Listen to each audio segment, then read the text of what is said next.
Hello friends, welcome to Crime Cuts. என்னோட பேர் வினிதா. நான் வீட்டுக்கு ஒரே பொண்ணு. அப்பா இல்லை, அம்மா மட்டும்தான் இருக்காங்க.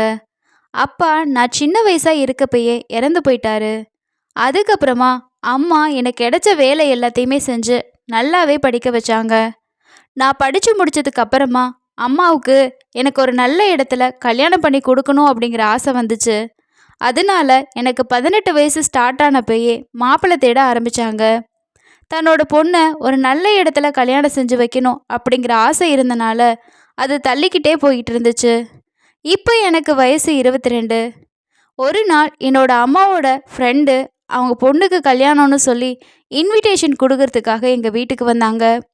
ஒரு பக்கம் அம்மாவுக்கு அவங்க ஃப்ரெண்டோட பொண்ணுக்கு கல்யாணம் அப்படின்னு சொல்லி சந்தோஷமாக இருந்தாலும், இன்னொரு பக்கம் தன்னோட பொண்ணுக்கும் இந்த மாதிரி ஒரு கல்யாணத்தை தன்னால் செஞ்சு வைக்க முடியலையே அப்படிங்கிற ஆதங்கம் என்னோட அம்மா மனசுக்குள்ளே இருந்துச்சு. அம்மாவும் அவங்க ஃப்ரெண்டு போனதுக்கப்புறமா என்கிட்ட சொல்லி ரொம்பவே மனசு வருத்தப்பட்டாங்க. நானும் அவங்களுக்கு ஆறுதல் சொன்னேன். அதுக்கப்புறமா அந்த கல்யாணத்துக்கு நாங்கள் 2 பேரும் போகலாம் அப்படின்னு சொல்லி முடிவெடுத்தோம். அப்பா இறந்ததுக்கப்புறமா அம்மா என்னை வளர்க்குறதுக்காக ரொம்பவே கஷ்டப்பட்டாங்க. எங்களோட கஷ்டத்துக்கு மத்தியில் இந்த மாதிரி ஃபங்க்ஷன் எல்லாம் எந்த ஒரு விஷயத்துக்கும் நாங்கள் போனதே இல்லை. கல்யாணம் நடக்கிற நாளுமே வந்துச்சு. நானும் என்கிட்ட இருந்த யூஸ் பண்ணாத ஒரு புது ட்ரெஸ்ஸை அந்த கல்யாணத்துக்கு உடுத்திக்கிட்டு அம்மா கூட கிளம்பி போனேன். அந்த ஃபங்க்ஷனுக்கு போனதுமே அந்த ட்ரெஸ்ஸில் என்னை பார்த்த எல்லாருமே, உன்னோட ட்ரெஸ்ஸும் ரொம்ப சூப்பராக இருக்குது, நீயும் பார்க்க ரொம்ப அழகாக இருக்கன்னு சொல்லி எல்லாருமே பாராட்டினாங்க. இதை கேட்டு என்னோட மனசில் சந்தோஷமாக இருந்துச்சு. கல்யாண வீட்டில் என்னோட ஃப்ரெண்ட்ஸ் கூட நான் நின்று பேசிகிட்டு இருந்தப்போ அந்த கல்யாணத்துக்கு வந்திருந்த ஒரு நபர் என் பக்கத்தில் வந்து என்னோட பேர் நிவின் அப்படின்னு சொல்லி இன்ட்ரடியூஸ் பண்ணிக்கிட்டாரு. நீங்கள் பார்க்க ரொம்ப அழகாக இருக்கீங்க, அதுவும் இல்லாமல் இந்த ட்ரெஸ்ஸு உங்களுக்கு ரொம்பவே அழகாக இருக்குன்னு சொல்லியும் சொன்னாங்க. யாருன்னே தெரியலையே, நம்ம பக்கத்தில் வந்திருந்து நம்மளை புகழ்கிறாங்களேன்னு சொல்லி எனக்கு ஒரே யோசனையாக இருந்துச்சு. அதுக்கப்புறம் அந்த கல்யாண ஃபங்க்ஷன் ரொம்பவே சிறப்பாகவும் முடிஞ்சிச்சு. கல்யாணம் முடிஞ்சு 2 நாள் கழித்து அம்மாவோட ஃப்ரெண்டும் அந்த பையன் நிவீனும் அவங்களோட அம்மா 3 பேரும் என்னை பெண் கேட்டு என்னோட வீட்டுக்கு வந்தாங்க. இதை நான் கொஞ்சம் கூட எதிர்பார்க்கவே இல்லை. அம்மாவோட ஃப்ரெண்டு அவங்க எல்லாத்தையுமே அறிமுகம் செஞ்சு வச்சாங்க. இவங்க என்னோட ரிலேட்டிவ் தான். அவங்களுக்கு உன்னோட பொண்ணை ரொம்பவே பிடிச்சிருக்கு. உனக்கு விருப்பம் இருந்துச்சுன்னா நிவின்க்கு தாராளமாக உன்னோட பொண்ணை நீ கல்யாணம் செஞ்சு வைக்கலாம். நிவினை எனக்கு சின்ன வயசுலேருந்தே தெரியும். அவனை நான் பார்த்துக்கிட்டே தான் இருக்கேன். எந்த ஒரு கெட்ட பழக்கமுமே இல்லை. ரொம்ப நல்ல பையன்.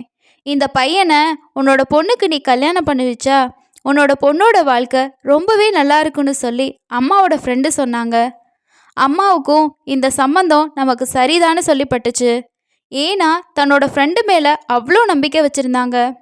அம்மாவும் என்னை பார்க்குறாங்க. நானும் சரின்னு சொல்லி சம்மதம் சொன்னேன். அடுத்த 1 மாதத்துலேயே எங்களோட கல்யாணம் ரொம்பவே சிறப்பாக நடந்துச்சு. மாப்பிள்ளை வீட்லேயும் வரதட்சணை பற்றி எதுவுமே பெருசாக கேட்கல.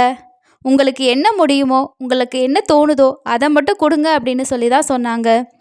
என்னோட அம்மாவுக்கும் இந்த கல்யாணத்தில் எந்த ஒரு சுமையுமே ஏற்படலை. இதனால் எனக்கும் மாப்பிள்ளை வீட்டு மேலே கொஞ்சம் மரியாதை அதிகமாக தான் இருந்துச்சு. அவங்க வீட்டில் மாமியார், என்னோட கணவர், அது மட்டும் இல்லாமல் கணவரோட தம்பி மட்டும்தான் இருக்காங்க. என்னோட அம்மாவோட ஃப்ரெண்டு சொன்ன மாதிரியே மாப்பிள்ளை மட்டும் இல்லை, அந்த வீட்டில் இருக்க எல்லாருமே நல்லவங்களாக தான் இருந்தாங்க. என் மேலே ரொம்பவே பாசத்தோடு நடந்துக்கிட்டாங்க. அதுலேயும் என்னோட மாமியார் என்னை அவங்களோட சொந்த பொண்ணு மாதிரியே பார்க்க ஆரம்பிச்சிட்டாங்க. என்னோட மாமியார் எந்த ஒரு விஷயத்துலையும் என்னை கட்டுப்படுத்தணும்னு நினைக்கல. அதே மாதிரி நான் உன்னை மகளாக தான் பார்க்குறேன், நீ எப்படி விருப்பப்படுறியோ அதே மாதிரி இந்த வீட்டில் இருக்கலான்னு சொல்லி நிறைய டைம் என்கிட்ட சொல்லியிருக்காங்க. இது மட்டும் இல்லாமல் என்னோட கணவர் நான் நினச்சதை விட என் மேலே உயிராகவே இருந்தார். என்னை எப்போவுமே சந்தோஷமாக வச்சுக்கிட்டாரு. என்னோட கணவரோட தம்பியும் என் மேலே மரியாதையாகவும் பாசமாகவும் நடந்துக்கிட்டாரு. என்னோட கணவர் நான் அம்மா வீட்டுக்கு போகணும்னு சொன்னாலே அடுத்த நிமிஷமே கொஞ்ச நேரத்தில் என்னை கூட்டிகிட்டு வந்து அம்மா வீட்டில் கொண்டு விட்டுருவார். கல்யாணம் ஆனதுலேருந்து இது வரைக்கும் நான் என் அம்மா வீட்டில் தங்குனதே இல்லை. காரணம் கேட்டால், உன்னை விட்டு ஒரு நிமிஷம் கூட என்னால் பிரிஞ்சு இருக்க முடியாது அப்படின்னு தான் என்னோட கணவர் சொல்லுவார். எங்களுக்கு கல்யாணமாகி 3 வருஷம் ஆயிடுச்சு. ஆனால் அந்த 3 வருஷம் எப்படி போச்சுன்னு சொல்லி எங்களுக்கே தெரியலை. அந்த அளவுக்கு நாங்கள் ரொம்ப சந்தோஷமாக இருந்தோம். எங்களோட சந்தோஷத்துக்கு சாட்சியாக இப்போ நான் கர்ப்பமாக இருக்கேன். இந்த விஷயத்த கேள்விப்பட்டதுமே என்னோட அம்மாவாகட்டும், என்னோட கணவர் வீட்டில் இருக்கவங்களாகட்டும் ரொம்பவே சந்தோஷப்பட்டாங்க. இப்படி ஒரு குடும்பத்தை எனக்கு கொடுத்த கடவுளுக்கு நான் டெய்லியுமே நன்றி சொல்லிக்கிட்டு தான் இருக்கேன். இப்போ நான் 3 மாசமா இருக்கேன். ஒரு அம்மாவோட பக்கத்து வீட்டில் இருக்க அண்ணன் கிட்ட இருந்து எனக்கு ஃபோன் வந்துச்சு. அவர் பேசுகிறப்ப, உன்னோட அம்மாவுக்கு ரொம்பவே காய்ச்சலாக இருக்கு, அவரை பார்த்துக்கிறதுக்கு ஆள் இல்லாமல் அவங்க ரொம்பவே சிரமப்படுறாங்க. மகளுக்கு இந்த விஷயத்த சொல்லி வர சொல்லுன்னு சொன்னால் அவங்க கேட்கவே மாட்டேங்கிறாங்க. நீயாவது வந்து பாருமான்னு சொல்லி சொன்னார். இதை கேட்டதுமே எனக்கு ரொம்பவே பதட்டமாயிருச்சு. உடனே என்னோட கணவர்கிட்ட சொன்னேன். அவரும் என்னை அம்மா வீட்டுக்கு கூட்டிகிட்டு போனார். அம்மாவும் நான் பார்த்துக்கிறேன், நீ உன்னோட வீட்டுக்கு போ அப்படின்னு சொல்லி சொன்னாங்க. இல்லைம்மா, நான் மட்டும் உன்னோட இருந்து உன்னை பார்த்துக்கிறேன், அவர் வேணும்னா வீட்டுக்கு போகட்டும்னு சொல்லி என்னோட கணவரை அனுப்பி வச்சேன். அவரும் போகிறதுக்கு மனசே இல்லாமல் சரின்னு சொல்லி கிளம்பி போனார். ஆனால் அப்போ எனக்கு தெரியல, அந்த நைட்டு தான் என்னோட வாழ்க்கையை புரட்டி போட போகுது அப்படின்னு சொல்லி. என்னோட கணவரை அனுப்பிட்டு நானும் என்னோட அம்மாவுக்கு தேவையான சாப்பாடெல்லாம் செஞ்சு கொடுத்து, மருந்து கொடுத்து அவங்கள தூங்க வச்சுட்டு அவங்களோட பக்கத்துலேயே படுத்துக்கிட்டேன். நைட்டு ஒரு 12 மணி இருக்கும். என்னோட ஃபோனுக்கு ஒரு கால் வந்துச்சு. இந்த டைமில் யார்ப்பா ஃபோன் பண்ணுறாங்க அப்படின்னு சொல்லி ஃபோன் எடுத்து பார்க்குறப்ப தான் என்னோட கணவரோட தம்பியோட நம்பர்லேருந்து ஃபோன் வந்துச்சு. சொல்லுங்க அப்படின்னு சொல்லும்போதே அவர் அழுதுகிட்டே, அண்ணி, அண்ணன் நம்மளை விட்டு போயிட்டாரு அப்படின்னு சொல்லி சொன்னாங்க. இதை கேட்டதுமே என்னோட தலையில் இடியே விழுந்த மாதிரி இருந்துச்சு. நானும் அழுதுகிட்டு, கோமா விளையாடுதீங்க அப்படின்னு சொல்லி கத்துனேன். அவரோ, இல்லை அண்ணி, உண்மையாக தான் சொல்கிறேன் அப்படின்னு சொல்லி ஃபோனை வச்சுட்டாங்க. நானும் கடவுளை வேண்டிக்கிட்டே, இது உண்மையாக இருக்கக்கூடாது, என்னோட கணவரை என்கிட்டேருந்து பிரிச்சிடாத அப்படின்னு சொல்லி கடவுளை வேண்டிக்கிட்டே என்னோட வீட்டுக்கு கிளம்பி போக ஆரம்பித்தேன். நான் அவசர அவசரமாக போகிறத பார்த்து என்னோட அம்மாவும் என் பின்னாடியே கிளம்பி வந்தாங்க. என்னோட கணவர் வீட்டுக்கு போய் பார்த்தப்ப தான் எல்லாருமே கூட்டமாக நின்றுட்டு அழுதுகிட்டு இருந்தாங்க. அதை பார்த்து ஒரு நிமிஷம் என்னோட இதயமே நின்று போகிற மாதிரி இருந்துச்சு. நானும் அழுதுகிட்டே உள்ளே போய் பார்க்குறப்ப தான் என்னோட கணவர் தூங்குற மாதிரி படுக்க வச்சுருந்தாங்க. எல்லாரும் அவரை சுற்றி நின்று அழுதுகிட்டே இருந்தாங்க. என்னோட ஆசை கணவர் இப்படி படுத்திருக்காரே அப்படின்னு சொல்லி அவரோட நெஞ்சை பிடிச்சிக்கிட்டு கதறி அழுதேன். எவ்வளோ நேரம் அழுதேன் அப்படின்னு சொல்லி எனக்கே தெரியல. அப்படியே மயக்கமாகிட்டேன். கண்ணை முழிச்சு பார்க்குறப்போ என்னோட கணவரோட காரியம் எல்லாமே முடிஞ்சிருந்துச்சு. மாமியார்கிட்ட கேட்டப்போ, நீ 3 நாளாக மயக்கத்தில் இருந்த அப்படின்னு சொல்லி சொன்னாங்க. 1 வாரமாக சாப்பிடாம அப்படியே அவர் இருந்த அதே ரூமை பார்த்துக்கிட்டே இருந்தேன். என்னோட நிலைமையை தெரிஞ்சு எல்லாருமே எனக்கு ஆறுதல் சொன்னாங்க. கடவுள் மேலே எனக்கு ரொம்பவே கோபம் வந்துச்சு. என்னோட கணவரோட உயிரை மட்டும் இல்லாமல் என்னோட வயிற்றுல இருந்த 3 மாத சிசுவையும் கடவுள் எடுத்துக்கிட்டாரு. நான் இந்த விஷயத்துலேருந்து மீண்டு வர்றதுக்கு 1 மாதத்துக்கு மேலாச்சு. அதுக்கப்புறமா தான் என்னோட கணவருக்கு அன்னைக்கு நைட்டு என்ன ஆச்சு, எதனால அவர் இறந்து போயிட்டாரு அப்படிங்கிற விஷயத்த என்னோட மாமியார்கிட்ட கேட்டேன். அவங்களும் அன்னைக்கு நைட்டு நிவினோட ரூம்ல இருந்து சத்தம் வந்ததை கேட்டு சுரேஷும் அங்கே போய் பார்த்தப்பதான் நிவின் நெஞ்சில் கை வச்சபடியே அப்படியே கீழே விழுந்துட்டான். என்னை அம்மா அம்மான்னு சுரேஷ் கூப்பிட்டதை கேட்டு நானும் போய் பார்த்துட்டு அவசர அவசரமாக 2 பேரும் அவனை ஹாஸ்பிட்டலுக்கு கூட்டிகிட்டு போனோம். அங்கே கூட்டிகிட்டு போனதுக்கு அப்புறமா தான் டாக்டர் செக் பண்ணிவிட்டு வர்ற வழியிலேயே இறந்துட்டதா சொன்னாங்க. அவரோட இறப்புலேருந்து மீண்டு வரத்துக்கு எனக்கு 3 மாதத்துக்கு மேலே ஆச்சு. ஆனாலும் என்னால் முழுமையாக அந்த விஷயத்துலேருந்து வெளியே வர முடியல. எங்கே பார்த்தாலுமே அவரோட நினைவாக தான் இருந்துச்சு. ஒரு கட்டத்தில் பொறுத்துக்கவே முடியாமல் என்னோட மாமியார்கிட்ட, நான் என் அம்மா வீட்டுக்கே போயிடுறேன் அப்படின்னு சொல்லி சொன்னேன். ஆனால் அவங்க, நீ போகக்கூடாது, நிவினோட நினைவாக இருக்கிறது நீ மட்டும்தான், நீயும் போயிட்டா நாங்கள் அனாதையாயிருவோம், தயவு செஞ்சு நீ எங்களோடையே இருன்னு சொல்லிட்டாங்க. அதுக்கப்புறமா என்னோட அம்மாவோட ஹெல்த் கண்டிஷன் ரொம்ப மோசமாக இருக்குது, நான் கொஞ்ச நாள் அவங்க கூட இருந்துட்டு வரேன்னு சொல்லி அங்கேருந்து கிளம்பி என்னோட அம்மா வீட்டுக்கு வந்துட்டேன். இங்கே வந்து கொஞ்சம் மாதங்கள் ஆயிடுச்சு.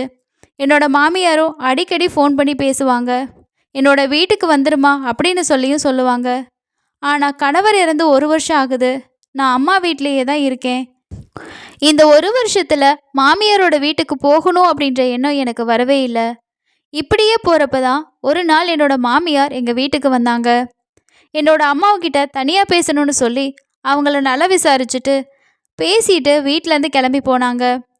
மாமியார் கிளம்பி போய் கொஞ்ச நேரத்திலேயே என்னோட அம்மா, உன்கிட்ட ஒரு முக்கியமான விஷயம் பேசணும் அப்படின்னு சொல்லி சொன்னாங்க. உன்னோட கணவரோட தம்பிக்கு உன்னை கல்யாணம் பண்ணி வைக்கலான்னு சொல்லி உன்னோட மாமியார் ஆசைப்படுறாங்க.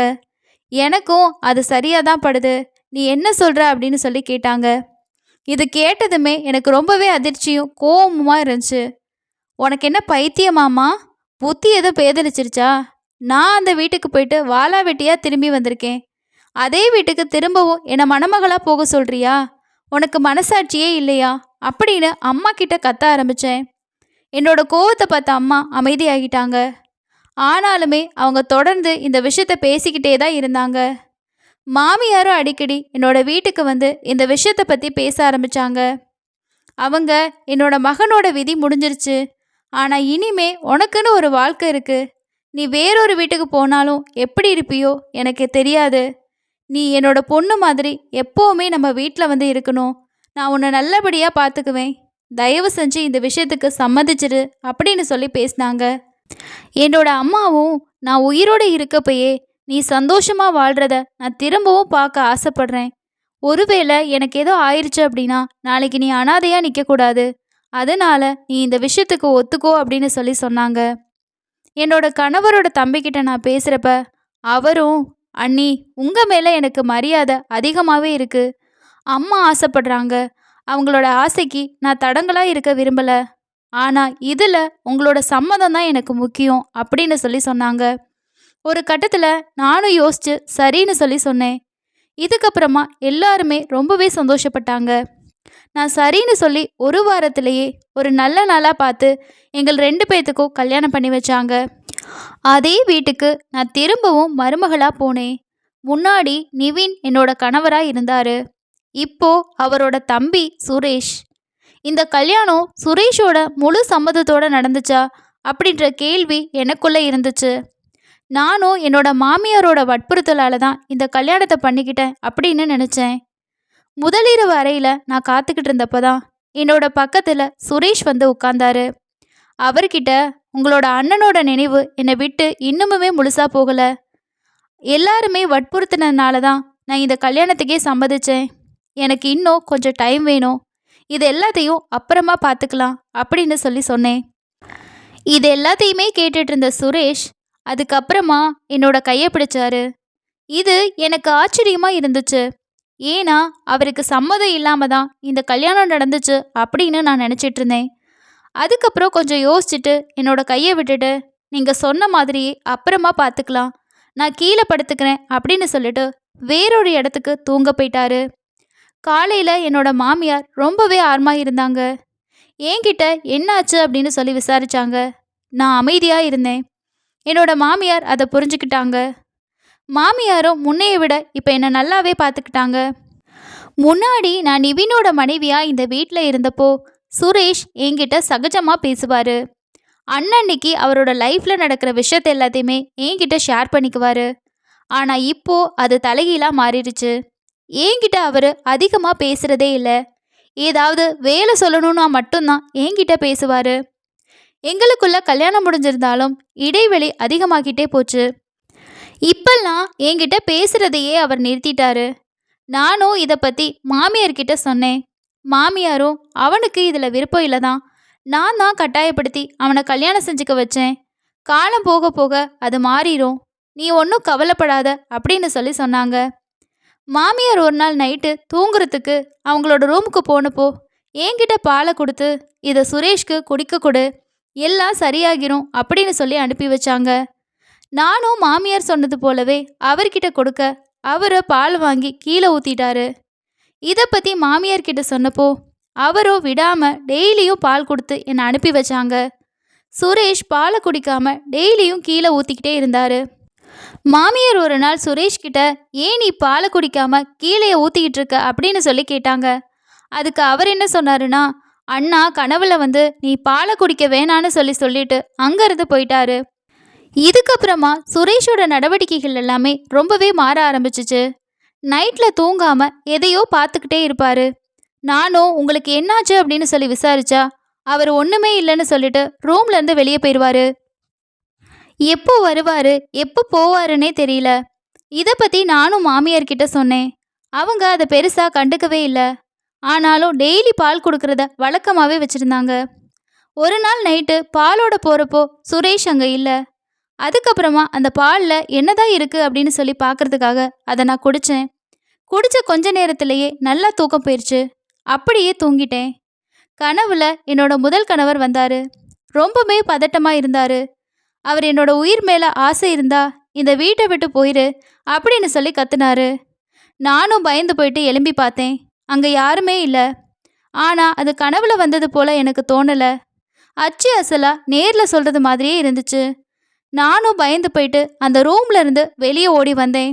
இதை பார்த்த என்னோட மாமியார் பதட்டமாகி என்னன்னு விசாரிக்க ஆரம்பிச்சாங்க. நானும் நிவின் என்னோட கனவுல வந்தாருன்னு சொன்னேன். அப்போ அவங்களோட முகம் மாறுனுச்சு. அதுக்கப்புறமா என்னை ஆசுவாசப்படுத்தி உட்கார சொல்லி சொன்னாங்க. மெதுவாக கேட்டாங்க. நானும் அவர் என்னை இந்த வீட்டை விட்டு போகணும்னு சொல்லி சொன்னார். அவங்க உட்காந்து அழ ஆரம்பிச்சாங்க. ரொம்ப நேரமா என்னோட மாமியார் அழுதுகிட்டே இருந்தாங்க. எனக்கு ஆச்சரியமாக இருந்துச்சு. இத்தனை நாள் அவங்களோட மகனை நினச்சி என்றைக்குமே இப்படி அவங்க அழுததில்ல. அவங்க கொஞ்சம் நிதானத்துக்கு வந்ததுக்கப்புறமா அவங்க கிட்ட விசாரித்தேன். முதல்ல அவங்க ஒன்றுமே இல்லைன்னு சொல்லி சொன்னாங்க. நான் விடாமல் அவங்க கிட்ட கேட்டேன். அதுக்கப்புறமா அவங்க பேச ஆரம்பித்தாங்க. முதல்ல உன்னை சுரேஷ்க்கு தான் ரொம்ப பிடிச்சு போச்சு. அவன் என்கிட்ட சொல்கிறதுக்கு முன்னாடியே எனக்கு உன்னை பிடிச்சு போய் என்னோட முதல் பையனுக்கு உன்னை பேசி முடிச்சிட்டேன். சுரேஷ் என்கிட்ட வந்து அந்த பொண்ணை தான் எனக்கு பிடிச்சிருக்கு, ஆனால் நீங்கள் அண்ணனுக்கு பேசி முடிச்சிட்டீங்க. எதுவாக இருந்தாலும் முதல்ல அண்ணனுக்கு தான் நீங்கள் முன்னுரிமை கொடுக்குறீங்க, என்கிட்ட எதையுமே கேட்குறதில்லன்னு என்கிட்ட சண்டை போட்டான். நானும் அவனை சமாதானப்படுத்தி அப்படிலாம் ஒன்றும் இல்லை, உனக்கு வேறொரு நல்ல பொண்ணாக பார்த்து கல்யாணம் பண்ணி வைக்கிறேன்னு சொல்லிட்டு உங்கள் 2 பேத்துக்கும் நான் கல்யாணம் முடிச்சு வச்சேன். ஆனால் சுரேஷ்க்கு உன் மேலே இருந்த மோகம் தீரவே இல்லை. கல்யாணம் முடிச்சதுக்கு அப்புறமா கூட உன்னை ஒரு மாதிரியாக பார்க்குறத நான் பல தடவை பார்த்துருக்கேன். அவனை கூப்பிட்டு இது உன் அண்ணனோட ஒய்ஃபு, அப்படி தப்பாக பார்க்கக்கூடாது, அது தவறுன்னு சொல்லி சொன்னேன். இப்படி இருக்கப்ப தான் ஒரு நாள் நீ உன்னோட அம்மா வீட்டில் நைட்டு தங்கிட்ட. அன்னைக்கு நைட்டு விக்கி கிட்ட உன்னை பற்றி சுரேஷ் சொல்ல ஆரம்பித்தான். அந்த நேரத்தில் 2 பேருக்குமே வாக்குவாதமாக மாற ஆரம்பிச்சிச்சு. கோபத்தில் எதிரில் நிற்கிறது தன்னோட அண்ணன் அப்படின்னு சொல்லி நினைக்காம அவனோட குரல் வலியை பிடிச்சு நெரிக்க ஆரம்பித்தான் சுரேஷ். நானும் பதட்டமாக்கி எவ்வளவோ தடுக்க முயற்சி பண்ணேன். ஆனால் நிவின் மயங்கி விழுந்துதான். அதுக்கப்புறமா தான் நான் ஹாஸ்பிட்டலுக்கு கூட்டிகிட்டு போயிட்டு அங்கே இறந்து போயிட்டான். அண்ணன் இறந்ததை தெரிஞ்சதும் என்னோட காலில் விழுந்து மன்னிப்பு கேட்டான் சுரேஷ். நான் கோபத்தில் எதையோ செஞ்சுட்டேன், என்னை மன்னிச்சிருங்க, யார்கிட்டையும் எதுவுமே சொல்லாதீங்க அப்படின்னு கெஞ்சினா. நானும் என்ன செய்ய, வெளியில் சொன்னாலும் எப்படியும் இறந்து போன மகன் திரும்ப வரப்போகிறதில்ல, அப்படி சொன்னால் இருக்கக்கூடிய ஒரு மகனும் ஆயுள் முழுக்க ஜெயிலில் இருக்க வேண்டி வரும், வயசான காலத்தில் நான் எங்கே போகிறது அப்படின்னு யோசிச்சு அதை அப்படியே விட்டுட்டேன். என்னோட மகனுக்கு ஹார்ட் அட்டாக் வந்து தான் இறந்து போயிட்டான்னு சொல்லி எல்லார்கிட்டையுமே சொல்லிட்டேன். பெரிய மகனுக்கு தான் உன்னோட வாழை கொடுத்து வைக்கல, 2வது மகன் விரும்பின மாதிரியே உன்னை கல்யாணம் பண்ணி வச்சிடலாம் அப்படின்னு சொல்லி அவனுக்கு திருமணமும் செஞ்சு வச்சேன். அவனும் சந்தோஷம் அடைஞ்சான், திருமணமும் செஞ்சுக்கிட்டான். ஆனால் உன்னை நெருங்குறப்பெல்லாம் அண்ணனோட முகம் தெரியுறதா என்கிட்ட சொன்னான். அது மட்டும் இல்லாமல் தூங்குனாலும் அன்னை தொந்தரவு பண்ணுறதாவும் சொன்னான். அதனால தான் டெய்லியும் பாலில் நான் கொஞ்சம் தூக்க மாத்திரையை கலந்து கொடுத்தேன். இதனால் அவனோட பயம் போயிட்டு உன் கூட கணவன் மனைவியாக வாழ ஆரம்பிச்சிருவான் அப்படின்னு நான் நினச்சேன். வயசான காலத்தில் எல்லாரையும் மாதிரி பேர குழந்தைகளை பார்க்கறதுக்கு ஆசைப்பட்டேன், என்னை மன்னிச்சிடுன்னு சொல்லி அழுதாங்க. இது எல்லாத்தையும் கேட்டதுக்கப்புறமா எனக்கு உலகமே நின்று போன மாதிரி இருந்துச்சு. என்னோட பிரியமான முதல் கணவரை கொன்னவனோடையா இத்தனை நாட்கள் வாழ்ந்தோன்னு நினச்சப்போயே என்னோட மனசில் கோபம் கொப்பளிச்சிச்சு. நான் எதுவுமே பேசாமல் என்னோட ரூமுக்கு போயிட்டு என்னோட துணி எல்லாத்தையுமே எடுத்துட்டு என்னோட அம்மா வீட்டுக்கு போயிட்டேன். என்னோட மாமியாரோ எவ்வளவோ தடுக்க முயற்சி பண்ணாங்க, ஆனால் நான் கேட்காம என்னோட அம்மா வீட்டுக்கு போயிட்டேன். அம்மாவும் என்ன ஏதுன்னு விசாரிச்சாங்க, நான் ஒன்றுமே சொல்லலை. மாமியாரும் பல தடவை எங்கள் வீட்டுக்கு வந்து என்னை சமாதானப்படுத்த முயற்சி செஞ்சாங்க. அவங்க கிட்ட நான் சொன்னேன், நான் நினச்சிருந்தா உங்கள் 2வது மகனை போலீஸில் பிடிச்சு கொடுக்க முடியும், ஆனால் உங்களுக்கு நான் மதிப்பு கொடுக்குறேன். அவருக்கு வேறொரு கல்யாணம் செஞ்சு வச்சு உங்களோட ஆசையை நிறைவேற்றிக்கோங்க, தயவு செஞ்சு என்னை விட்டுருங்க, நான் என்னோட முதல் கணவரோட நினைவிலேயே வாழ்ந்துட்டு போயிடுறேன் அப்படின்னு சொல்லிட்டு அவங்கள அனுப்பி வச்சேன். சுரேஷும் என்கிட்ட பேச எவ்வளவோ முயற்சி செஞ்சாரு, ஆனால் நான் அவர்கிட்ட பேசவே இல்லை. இதை பற்றி யார்கிட்டையும் எதுவுமே இதுவரைக்கும் சொல்லவே இல்லை. என்ன செய்கிறது, இறந்து போன என்னோட கணவர் திரும்பி வரப்போகிறதில்ல. நான் அமைதியாக இருப்பது என்னை மருமகளாக அல்லாமல் ஒரு மகள் மாதிரி பார்த்துக்கிட்ட ஒரு மாமியாருக்கு செய்யக்கூடிய ஒரு உதவியா? என்னோட இந்த சூழ்நிலையில நான் எடுத்த இந்த முடிவு சரியானதா இல்ல தவறானதா அப்படின்ற உங்களோட கருத்துக்களை மறக்காம கீழே இருக்க கமெண்ட் செக்ஷன்ல ஷேர் பண்ணுங்க. இந்த வீடியோ பிடிச்சிருந்ததுன்னா மறக்காம ஒரு லைக் பண்ணிக்கோங்க. இது வரைக்கும் நம்ம சேனலை நீங்க சப்ஸ்கிரைப் பண்ணலைன்னா மறக்காம சப்ஸ்கிரைப் பண்ணிக்கோங்க. அடுத்த இன்னொரு கதையில சந்திக்கலாம். நன்றி.